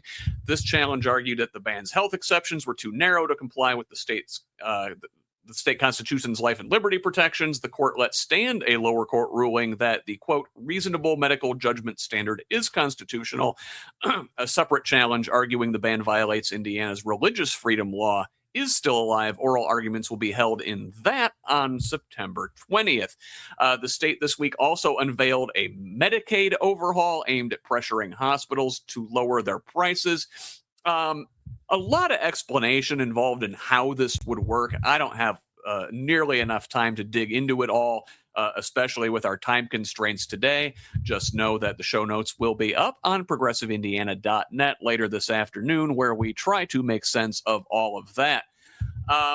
In Indianapolis this week, the Office of Public Health and Safety came under the microscope following an internal audit. Mirror Indy had this one, great organization there. Support Mirror Indy, independent journalism. Anyway, the OPHS there is under state audit after internal review found contracts went to individuals and organizations with ties to OPHS employees. This organization was founded by Mayor Joe Hogsett in 2016 as part of his pledge to increase public health and safety in the Circle City. Seems like the Hogsett administration keeps running into these problems, Reece, where there is self-dealing and political allies and acquaintances of the mayor and his staff wind up with these government contracts. What's going on with that? And one more public health story I wanted to read into the record here in Indiana. State Senator Mike Bohacek from Michigan City is drafting a medical marijuana bill ahead of the 2027 session, citing the federal reclassification of cannabis from Schedule 1 to Schedule 3.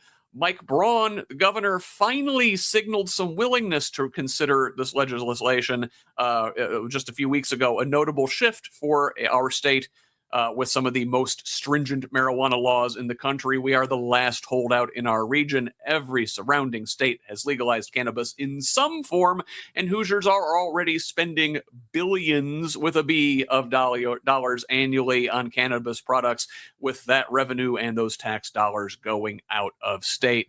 Reece, I know, listen, I don't want to, perpetuate stereotypes, but I know that is an issue you care about.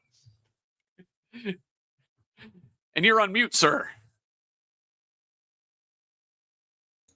I'm Welcome back. rusty, okay? That's my excuse. I haven't done one of these things in months. No perpetuating of stereotypes needed, nor offense taken. First thing I would say, people, don't hold your breath. We've seen bills introduced by both Democrats and Republicans to legalize both medical and recreational, and they have never passed. Maybe now that Braun's kind of signaled he's on board, and maybe now that the rescheduling, which was so long overdue, happened, maybe that could siphon off some votes and get enough to pass. But I don't remember who said it or what commenter said it, but I find myself agreeing with this point under, I think, a post about this is like, medical, big whoop. Like, that's not where the money is. The money is in recreational, and people are still going to be going out of state to get it. We are, until Indiana has the balls to pass recreational use, we are not going to get the tax dollars that, or we will not reap all of the tax dollars that we can have. And I say this every time talk about marijuana and legislation pops up. It's kind of my stump on this thing. If Indiana waits too long and waits to legalize it once it's already federally legal, which has been, some of the floatings, we are going to miss out on creating a massive in-state industry that is going to employ thousands of Hoosiers and generate millions of dollars in tax revenue. Because as the law stands right now, even though it's been moved down, you still cannot transport classified drug or scheduled drugs over state lines. It's technically a felony. And so that means in every single state where there is an industry, Colorado, Michigan, Illinois, Ohio, et cetera, everything from growing, from harvesting, from processing, everything is in state. What's going to happen if we wait until it's federally legal, and so transporting it across state lines, no issue? The established dispensaries and companies in Michigan, in Illinois, maybe in Ohio, although I know Ohio just did it, are going to come in. They're going to be the ones to supply, the dispensaries that pop up. We're not going to be forced to grow, to produce, to package, to everything here in Indiana.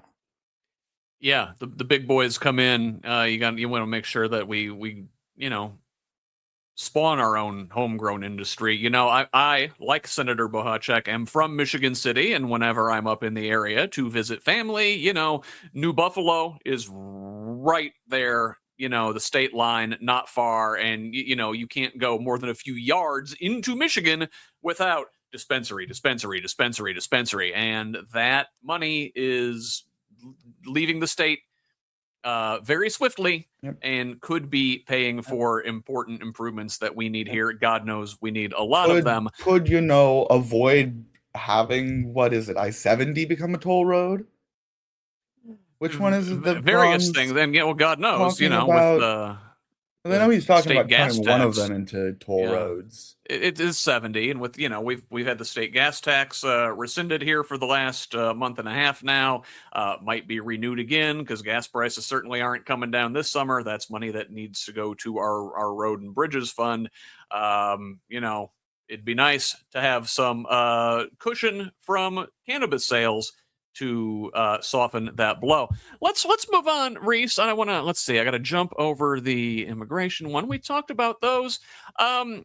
So there's still unsettled elections here in this state. We had our primaries, a little over a week ago, 2 weeks, almost 2 weeks now, and things still aren't completely settled. Now, the Senate District 23 race was just certified on Friday, and incumbent Spencer Deery beat back the Trump-backed challenger, Paula Copenhaver, by all of 3 votes. Don't ever let them tell you that your vote doesn't matter.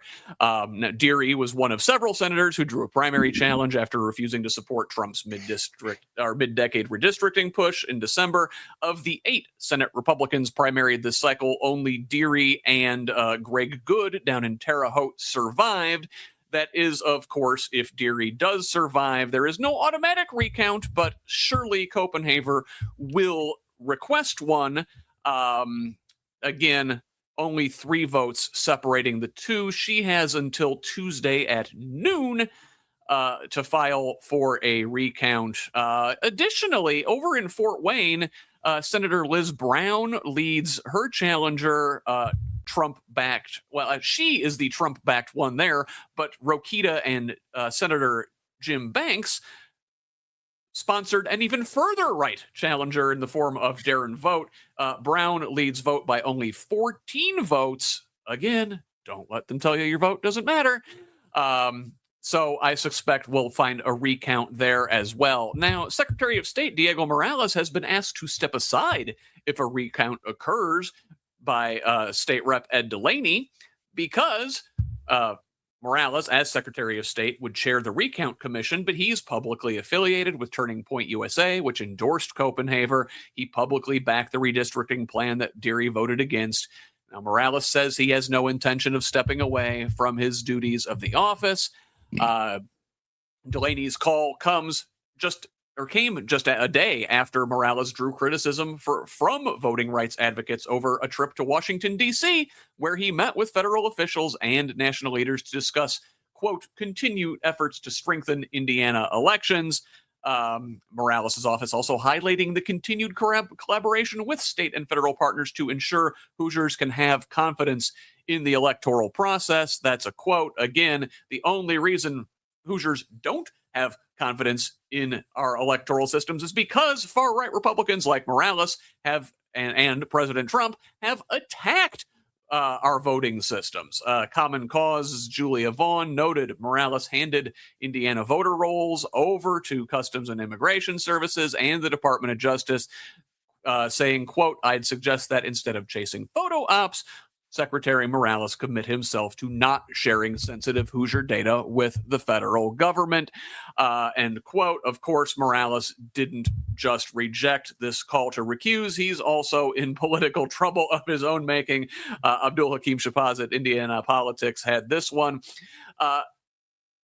Morales failed to qualify as a delegate to the Republican State Party Convention in his own home district in Marion County, finishing 12th out of 18 candidates with less than 4% of the vote.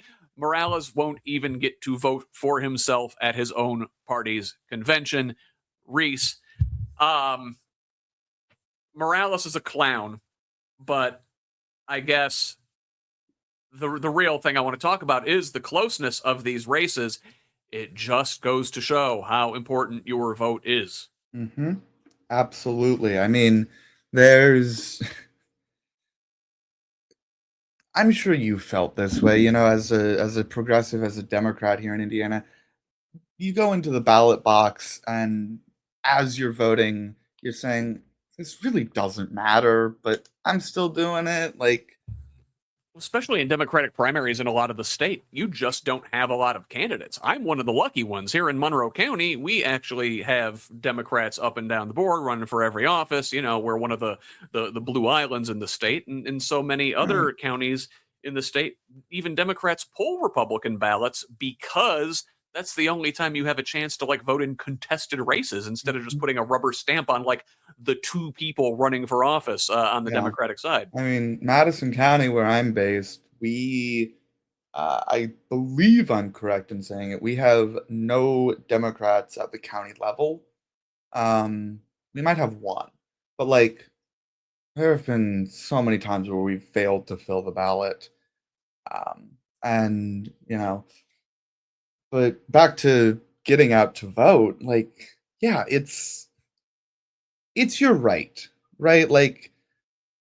You gotta protect your rights from them taking it away from you, because they're not making it secret. They want to slowly erode the rights in elections. They want to slowly erode the confidence in elections. Hell, I just saw I think it was a day ago, on the official White House account, because I, for some reason, still haven't unfollowed it from the days of Joe Biden.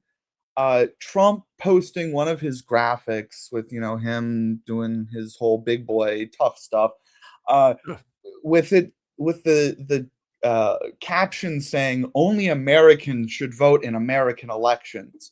I tell you, the comments do not disappoint. If you'd like just a good chuckle, just go look at it. Look through the comments. They don't disappoint.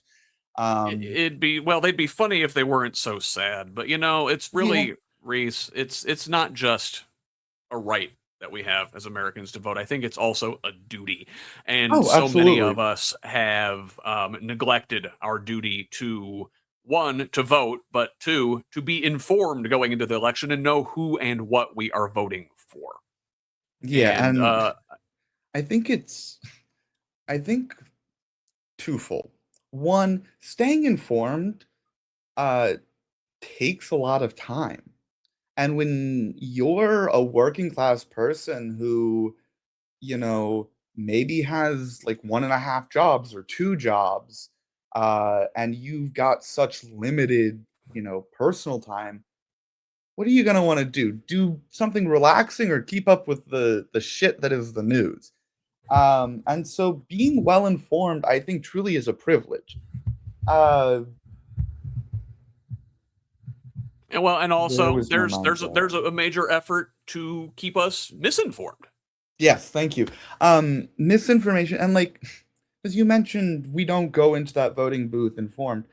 I think it's because a lot of people don't know who to trust or what to trust. You know, the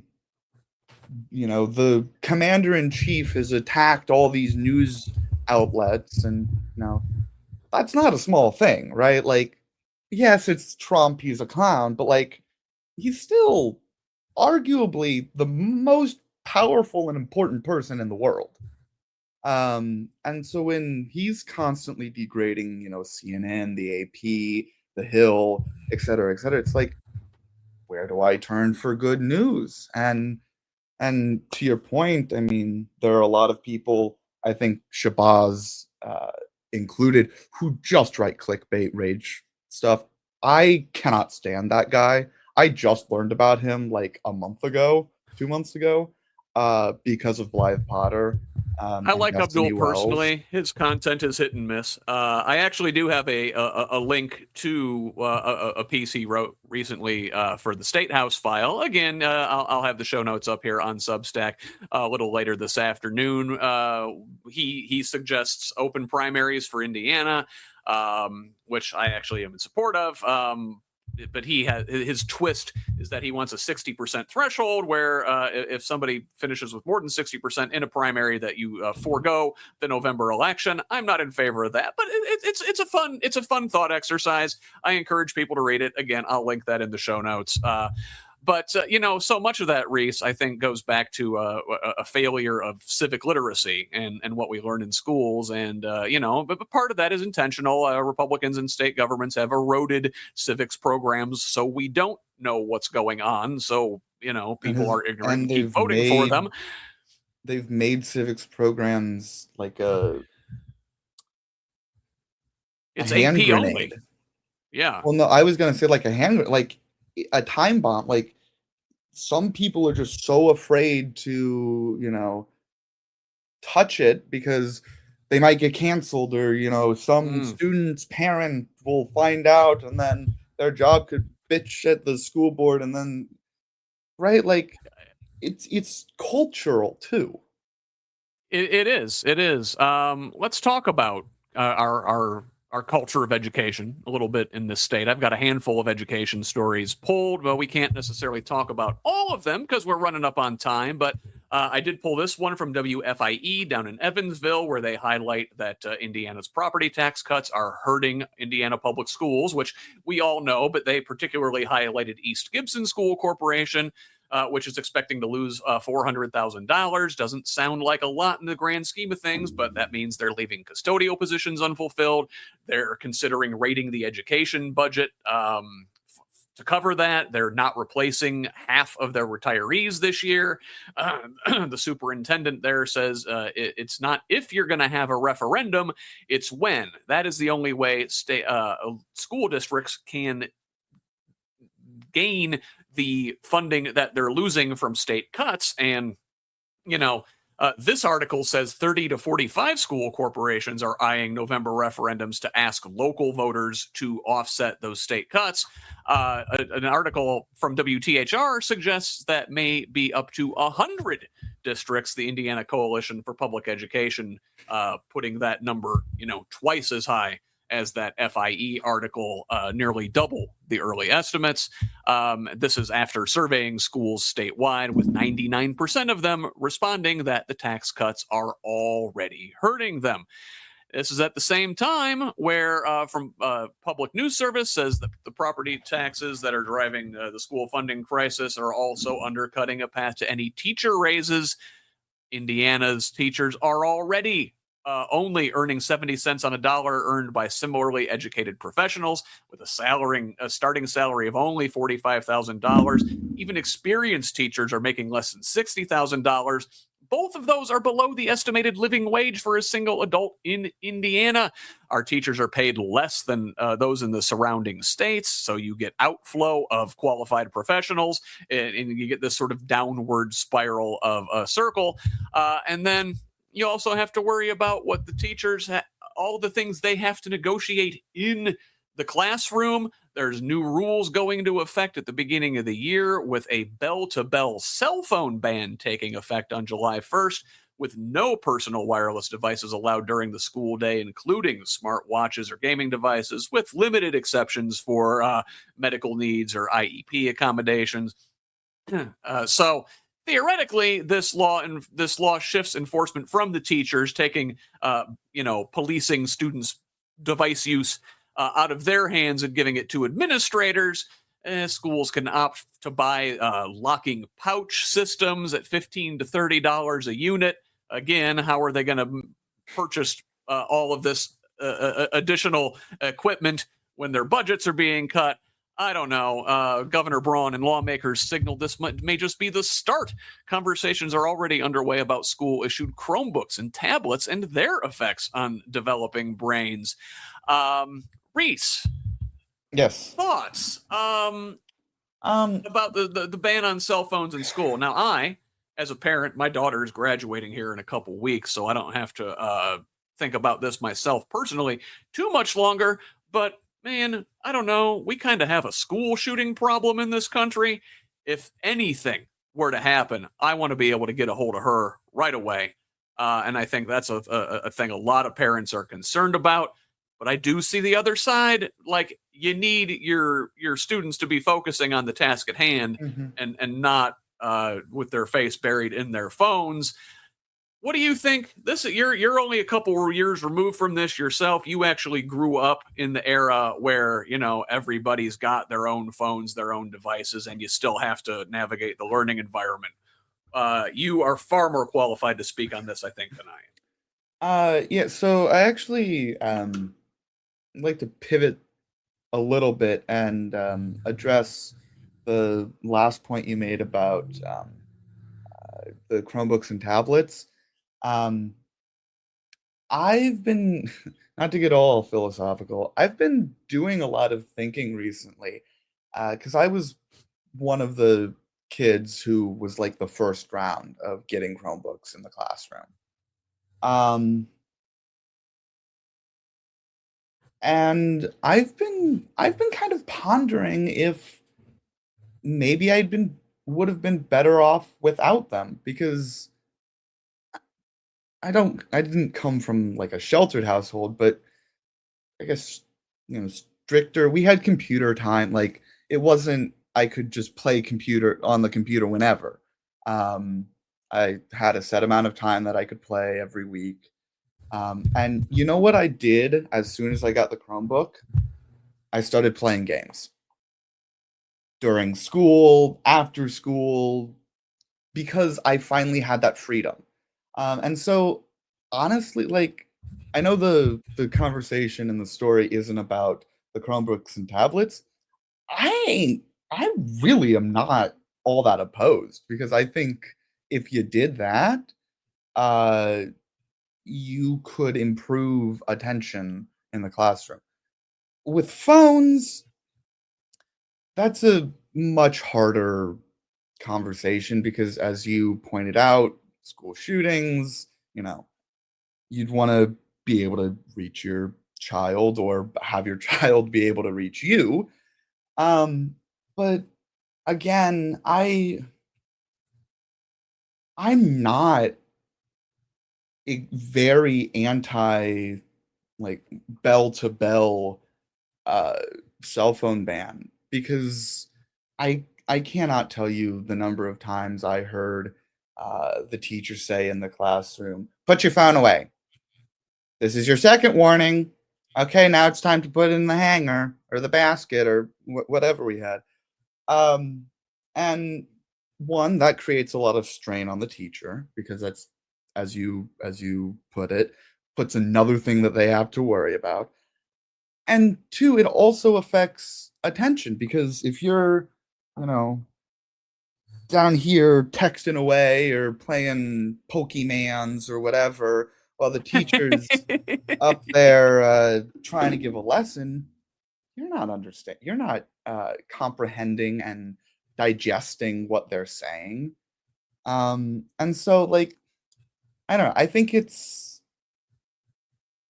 Honestly, I think the first problem we should figure out before we're really concerned about phones in the classroom is guns in schools. I think that's the first thing we should figure out. And then we could, people would feel much more confident in or comfortable in having these bell-to-bell cell phone bans because there's not going to be the, oh no, what if little Billy is in a school shooting? But I digress. It's a culture-wide shift that we need to make, and I do think there is legitimate reason to want to do things in an analog way. I think just that hand to paper to brain connection is a real thing that works. I mean, I feel it myself as somebody who's sort of, grew up in an analog era and has, adopted more technology over the year. Like, I don't think as well as I used to. And I do think there's really something to be said for that. All, these damn kids these days. Some of the people I work with who are currently in high school, their handwriting, my God, it looks like mine's no, work of art, but some of theirs looks like it would come from a second or third or fourth grader, not a high schooler. I don't want to be that old guy either who talks about they don't even teach the kids cursive these days.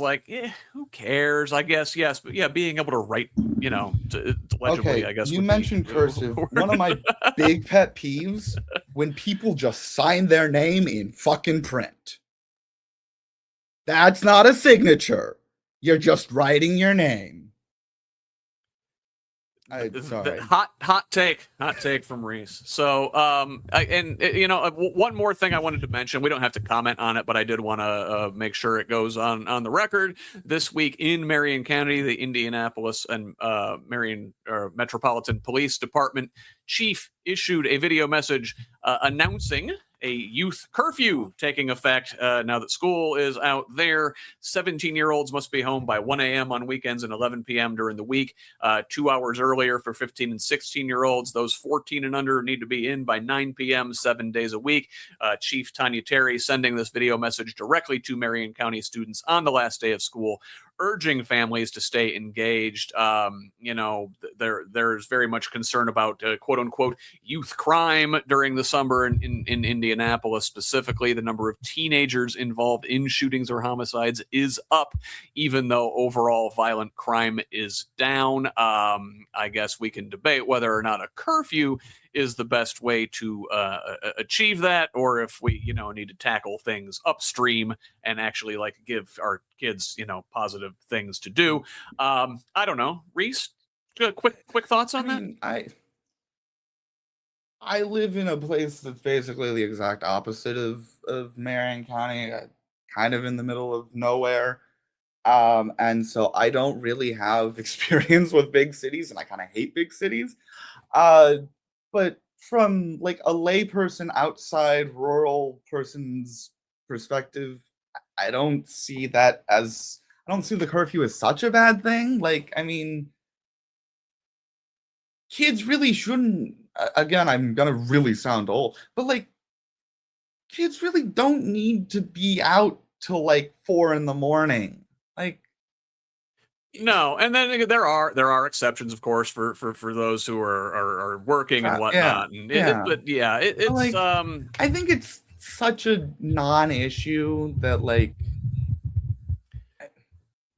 it's important to cover, but Who cares? We will see, I guess, come the end of the summer, when the statistics roll in, whether this was effective or not. I got our last section this week. I had a couple environmental stories I wanted to cover, particularly on data centers, which seems to come up every week. It's like there's another one popping up. We've been covering the one in Indianapolis. Well, one of several proposed in Indianapolis, but particularly the one in the Martindale-Brightwood area, which the zoning board and the full county council have given the go-ahead to. Residents there are taking the next step in pushing back and filing a legal challenge against this Metro Blocks data center scheduled to go up on North Sherman Avenue there.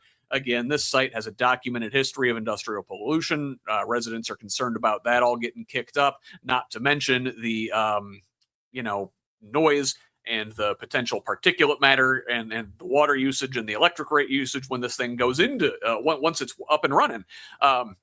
This is part of a broader pattern there. In Decatur Township in Marion County, residents there filed a similar suit to block a $4 billion Sabi Corporation data center on the southwest side. Of course, the underwriting driver of all of this construction is that the state passed a data center tax abatement in 2019, making Indiana a magnet for these type of developments, cheap land, tax breaks, communities like marginalized communities in the cities and also rural communities with less political power to push back. This week, we saw one up in your neck of the woods there in Madison County, Reece. A data center proposed there. Just about to comment that you hadn't mentioned that one. Yeah, the Plan Commission voting to start the petition process for a 6-month moratorium on data centers in unincorporated areas of the county there, with a public hearing on June 9th. What's triggering is that residents say Vantage is proposing a 650-acre data center there near a juvenile detention center. More than 50 people showed up to oppose it. Notably, no application has even been filed for this yet, but as you see, a lot of times with these data centers, they use a lot of back doors and obfuscation and non-disclosure agreements to get the ball rolling before residents even know what's coming. I think, I'm generally opposed to data centers, especially, ones that are being built more for profit than anything. If say a data center was needed to upgrade the infrastructure of a hospital or of a city or something like that, something that would be for the public good, I'd totally be in support of it. Yes, there's environmental risks, but most, not to poo-poo environmentalism and environmental risks, but most actions we take have environmental risks. We have there's trade-offs with everything. Yeah, there's trade-off. I really haven't been following. I mean, the show notes was the only reason I learned about the data center up in Madison County. So I don't really know a whole lot. I don't know, what the planned usage of it would be. Who's even, I just who's even intending to build it? They do. I don't have enough information to form an informed opinion. And I think in many ways, Reece, that's intentional. They don't want you to know who's sponsoring these things, what they plan to do with it, what the draw on the grid's going to be, how much water it's going to use. You find out all of that oftentimes when it's way too late in the process, and that's part of the problem. There's a place for these. We as a society use a lot of data. We talked about this at the top of the show with China and AI and the competition there and stuff. And there's a way you can do these things sustainably and ethically. And the problem is we're currently not doing that. We're only concerned about what is profitable. Final story, kind of along the same lines this week. It's an environmental story, but it also ties into the Indianapolis 500. The greatest Amazing spectacle in headline. racing will take place this coming Sunday. And Mirror Indy, again, had this story and bonus points to the headline writer because this story is titled IDEM, that's the Indiana Department of Environmental Management, to Speedway, you're in trouble. The town of Speedway's population explodes on race day from 14,000 to about 350,000, and all of that beer that the people there are drinking eventually ends up at the Speedway wastewater treatment plant, which has violated its state discharge permit in 7 of the last 10 years, primarily due to ammonia from urine. The plant can handle the volume. It's the chemistry that's the problem. The treatment plant is only a little over a mile from Indianapolis Motor Speedway, meaning it receives urine at maximum concentration before it has any chance to dilute. IDEM cited the city of Speedway for permit violations for each of 2022 through 2025, and the town signed a settlement. The fix is a $14 million plant upgrade starting in June, paid for by an $8 a month sewer fee increase for residents over the next 20 years. I don't know, shouldn't Penske, the owners of the Speedway, be paying for this increase? If I was a resident of Speedway, I'd be pissed. But we need a soundboard that's got the rim shot button. I don't care. I mean, this is another I don't care about racing, so I never pay attention to this. I do care about the environment. It doesn't sound good. I mean, and I would agree with you. It sounds a little silly that the residents are having to pay for something that is coming from, or a problem that is stemming from a whole lot of outsiders coming in. Why don't they put a piss tax on the ticket sales? And that's how they fund it. I mean, I can kind of see the other side of the coin. The upgrades aren't just gonna benefit the race fans. They're gonna benefit everybody in the county or in the township or whatever. But but would they even be necessary if Yeah. not for the Speedway and this one event, this one time a year? Listen, we're being silly. This is the last story of the show, and pee jokes, right? But this does go to this is the public paying for goods that that private organizations benefit from. It's the same way that we provide tax subsidies to stadiums. It's very much the same thing. I don't know. Listen, Roger Penske, if you're listening, pay for this upgrade yourself. Reece, we have reached the end of the road here today. Unlike the Indianapolis Motor Speedway, which goes on forever, we have a left turn. set Right finish turn. line. Left turn. Left. Yeah, turn left, Dale. So thank you for joining me here today. Where can the folks connect with you? Are you still on the social media? I know you're not gonna be campaigning further, so I don't want to point them to a campaign website. But yeah, you're I'm still gonna be doing things on in the community. Socials.